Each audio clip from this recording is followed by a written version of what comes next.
উপরে একই আইনাতে দলের নেতার উপরে একই আনবে, দলের নেতারে খুশি করতে চাইয়ে যে ইসলামের বিরোধিতা করবে, ওই হারামজাদাকে আমরা বাতিল ঘোষণা করলাম। কথা ঠিক কিনা বলেন? এই তোমরা রস করতে হবে না, তুমি নেমে যাও। কি হয়েছে? কান ছিঁড়ে ফেলাবো, বাস্ত করি ফেলাবো।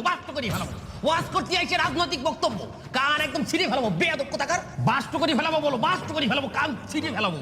আপনি কিন্তু একজন আলেমকে অপদস্থ করতে আছেন।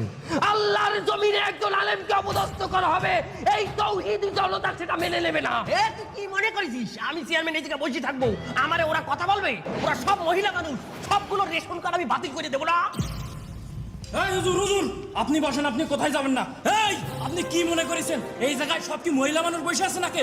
আপনি একজন আলেমকে অপমান করবেন, আমরা ধর্মপ্রাণ মুসলমানরা বসে থাকবো?